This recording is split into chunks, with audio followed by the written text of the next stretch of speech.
Salut, c'est Marco de Top for Phone. On se retrouve aujourd'hui pour la vidéo de présentation d'une enceinte Bluetooth Nomad. Alors une enceinte Bluetooth, ça je vais vous le montrer d'ici quelques instants, notamment je vais vous montrer la connectivité, mais je vais aussi vous donner une idée du son procuré par l'enceinte. Et Nomad, tout simplement parce que c'est une enceinte qui n'a pas besoin d'être branchée sur une prise secteur pour fonctionner, parce qu'elle est dotée d'une batterie interne. Voilà, donc c'est une vraie enceinte Bluetooth Nomad. C'est une enceinte Bluetooth Nomad donc de la marque EC Technologies, une marque sur laquelle je reviendrai d'ici quelques instants. Une enceinte qui n'a pas de nom, elle n'a pas de modèle, elle a juste une marque. Alors si on regarde bien la boîte, alors on va regarder très rapidement la boîte, puis on va redétailler l'enceinte ensuite. Donc la boîte, ça va être très rapide. Donc sur la face avant de la boîte, eh bien, on a un visuel de face de l'enceinte avec écrit Unique Bluetooth Speaker. C'est pas le modèle, il n'y a pas de nom de modèle. Sur le haut de la boîte, on apprend quelques petites specs, notamment les dimensions justement de l'enceinte. Alors on va y revenir tout de suite. L'enceinte fait 17,5 cm de long, elle fait 5,5 cm d'épaisseur et elle fait 6,2 cm de haut. Elle pèse 355 grammes, c'est tout à fait dans la bonne norme. C'est une enceinte nomade, compacte, tout à fait dans les standards en termes de poids et de dimension. Une enceinte qui dispose d'une sortie double sortie son, il y a deux haut-parleurs de 3 watts chacun, donc 2 fois 3 watts. Si on laisse l'enceinte de côté pour quelques petits instants, le temps justement de s'attarder sur la boîte. Alors la boîte, hop, on enlève ce petit fourreau en carton. On va essayer de faire ça proprement. Voilà, donc voici le fourreau qui est enlevé. On accède au contenu de la boîte. Vous allez voir, ça va être très rapide. L'enceinte est très bien protégée, donc ça c'est déjà une bonne chose. Beaucoup de mousse, beaucoup de polystyrène, cette sorte de polystyrène ici. On retrouve l'enceinte dans un petit film. Le tout est hyper bien calé avec de la mousse qui prend vraiment bien la forme justement de l'enceinte. On a donc ce petit sachet que je remets dans la boîte. Un petit guide de démarrage rapide en multilingue pour vous permettre de savoir comment synchroniser, justement, il y a même en français, synchroniser l'enceinte et puis voilà, quelques petites specs, ouais, mais c'est surtout synchroniser et les boutons, à quoi servent-ils, mais je vais y revenir aussi. Et un câble USB, micro USB pour la charge, parce que il faut la recharger, forcément il y a une batterie interne. Alors c'est tout, vous l'avez remarqué, il n'y a pas d'adaptateur secteur, donc déjà ça c'est une petite mesquinerie de la part de la marque, mais c'est pas étonnant parce que toutes les enceintes Bluetooth Nomad que j'ai eu l'occasion de tester aucune d'elles n'avait justement d'adaptateur secteur. Les marques estiment toujours que vous avez votre téléphone et vous avez un adaptateur secteur avec lui, pas besoin d'en avoir un deuxième. Bon, ok, ça c'est le postulat des marques, soit. À la rigueur, ça se comprend. Ce qui est un petit peu plus dommage ici, c'est qu'on aurait dû avoir notamment un double jack 3.5, c'est ce que font certains concurrents, et on ne l'a pas. Alors c'est peut-être pas non plus la méthode de connexion la plus fréquente pour une enceinte Bluetooth Nomad, puisqu'elle est en Bluetooth, mais c'est un peu dommage justement de ne pas avoir le double jack 3.5 fourni également avec cette enceinte. Alors si on reprend l'enceinte en elle-même, et si on fait le petit tour du propriétaire, alors l'enceinte, je vous l'ai dit, elle a des dimensions qui sont plutôt compactes, plutôt raisonnables. Sur sa face avant, on retrouve les deux lettres MO, sur lesquelles je vais revenir aussi d'ici quelques instants. Sur le dessus de l'enceinte, le marquage de ces technologies, bouton de contrôle moins, bouton de contrôle plus, bouton raccrocher, décrocher, pause, recommencer.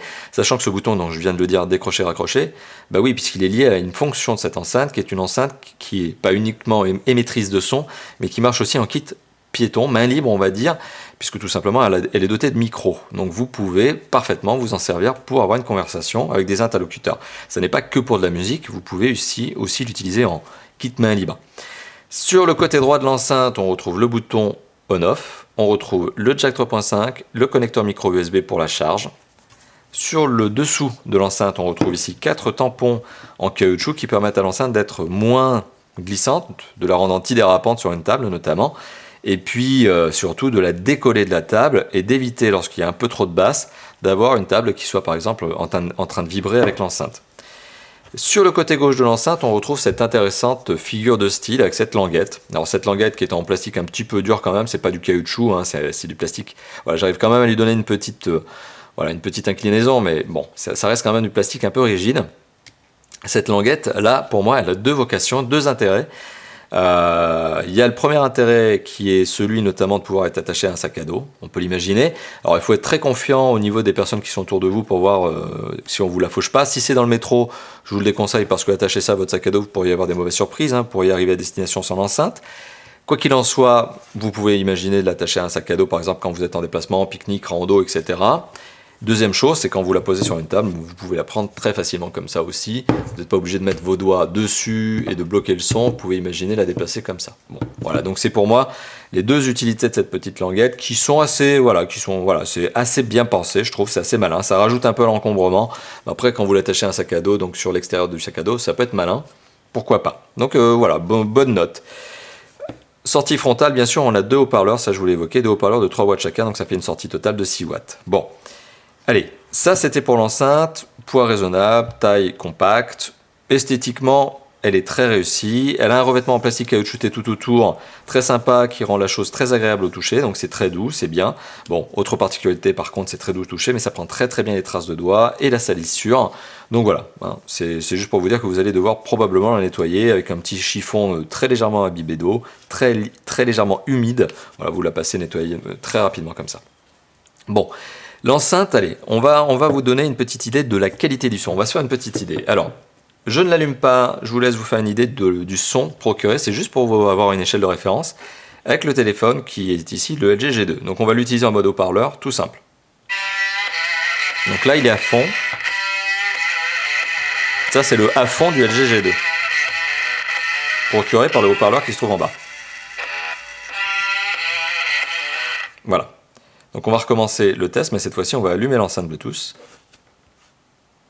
Voilà, hop, on va allumer l'enceinte. Petite musique de démarrage qui n'a rien à voir avec ce que vous écoutez. Hein. C'est tout simplement une musique de démarrage. Le premier des deux sons que vous avez entendu est là pour dire que vous avez allumé l'enceinte. Le deuxième, qu'elle est synchronisée.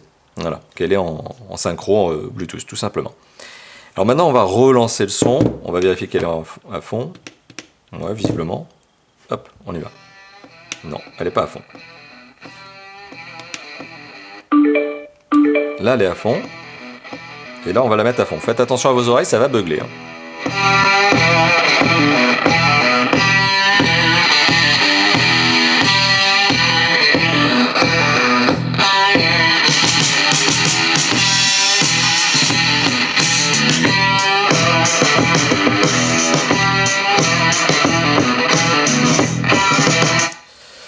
Voilà, là je viens de vous donner une petite idée de la puissance du son. Le son est puissant. Il est plutôt puissant, on doit probablement tourner entre 90 et 95 décibels à vue de nez. Bon, on est sur quelque chose qui est plutôt puissant. Le son sur les aigus et les moyens est plutôt satisfaisant. Le son sur les basses est, on va dire, correct. Il n'est pas bluffant, mais il est tout à fait correct pour une enceinte de cette dimension. En tout cas, il est bien au-dessus de ce que j'ai pu avoir avec d'autres enceintes Bluetooth. Donc on n'est pas sur du mauvais, catastrophiquement mauvais. Au contraire, on est sur du normal. Vous l'avez vu, le son est donc, en tout cas vous l'avez entendu, le son est donc puissant. Vous l'avez entendu parce qu'à un moment donné aussi, je me suis amusé à incliner l'enceinte Bluetooth. Eh bien, pour avoir le son vraiment à l'optimum, il faut vraiment être en face. La propagation du son est relativement mauvaise sur cette enceinte, mais c'est typique de ce genre de produit. La propagation du son, elle est vraiment assez particulière parce que vous devez être en face de l'enceinte pour bénéficier d'une bonne qualité de son. Si vous êtes sur les côtés dessus, vous aurez voilà, une impression de son un peu plus étouffé, un peu plus distant. Ça restera parfaitement audible, ça restera globalement de bonne qualité, mais ça ne sera pas aussi fidèle, bien évidemment, que si vous êtes en face de l'enceinte. Voilà. Donc le plus gâté d'un groupe de potes qui serait en train d'écouter cette musique, c'est celui qui serait en face. Voilà, tout simplement. Alors, le plus gâté, après, ça dépend de vos goûts musicaux. Ça pourrait être le plus malchanceux, on va dire. Ça dépend de ce que vous écoutez. Voilà, donc au niveau de la qualité du son, on est sur quelque chose qui est, allez, je vais le dire, qui est satisfaisant, pas de problème là-dessus, donc finalement, c'est ce qu'on demande à une enceinte Bluetooth.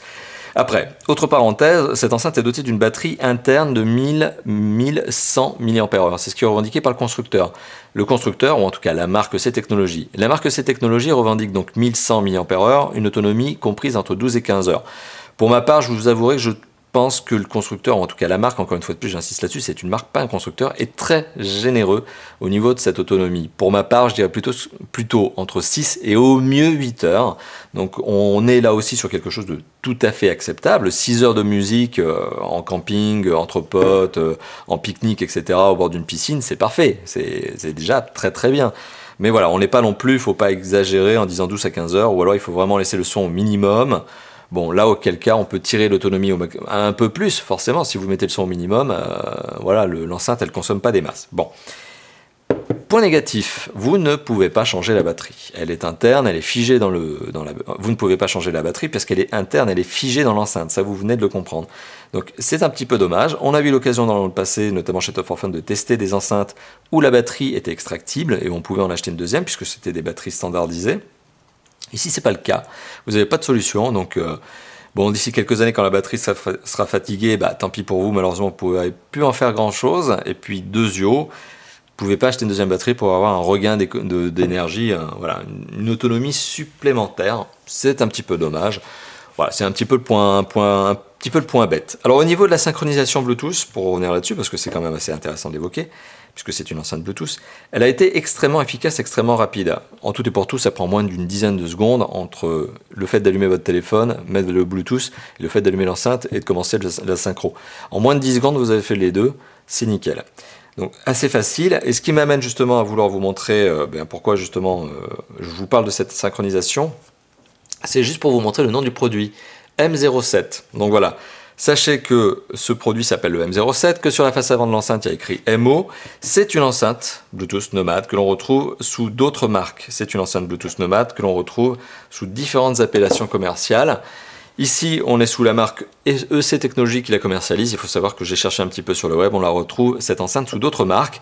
Ce qui fait que c'est un produit qui est clairement un produit no-name, marque de fabricant, enfin en tout cas pas de marque de constructeur, produit no-name, OEM, commercialisé sous différentes marques. Une enceinte, donc il est temps de faire la conclusion de cette vidéo, une enceinte qui en juillet 2015 est commercialisée au prix de 40 €, prix promotionnel, prix plein 70 €. Alors, soyons francs. Quand le prix promotionnel est en place, 40 €, je trouve cette enceinte relativement intéressante.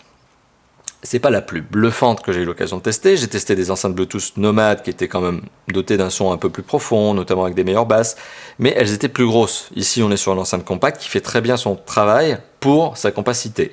Donc, au niveau performance, on va dire, qualité de son, design, etc., et au niveau prix, 40 €, on est sur quelque chose de tout à fait acceptable. Auquel cas, je peux à la rigueur vous recommander l'achat de cette enceinte.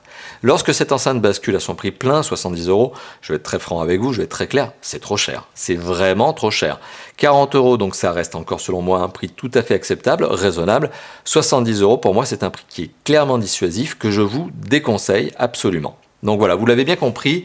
À 40 € et un peu moins, on est sur quelque chose de tout à fait logique. À 70 €, on est sur quelque chose de disproportionné qui ne mérite pas d'être acheté à ce prix-là. Voilà. Donc, bon, que vous dire de plus? Donc, c'est un produit sympathique, un produit qui marche bien, qui vaut ses 40 €, pas plus. Et voilà. Donc, tout simplement, on peut vous recommander à ce prix-là. Merci d'avoir visionné cette vidéo. C'était donc la vidéo de présentation d'une enceinte Bluetooth Nomad compacte de la marque EC Technologies, ou en tout cas commercialisée ici par EC Technologies. N'hésitez pas à liker, partager, commenter cette vidéo, à nous dire ce que vous pensez justement des vidéos de type accessoire, puisque depuis quelques temps, voilà, vous l'avez compris, je reviens notamment perso, donc Marco, sur des tests d'accessoires. Donc n'hésitez pas à me dire si ça vous intéresse, que l'on poursuive aussi dans cette démarche-là, outre les tests de smartphone. Et n'hésitez pas donc à liker, partager, commenter et à vous abonner à notre chaîne YouTube si ça n'est pas déjà fait. Merci à vous d'avoir regardé cette vidéo et à très bientôt pour d'autres vidéos de présentation, de déballage et de tests. Allez, à bientôt. Ciao, ciao.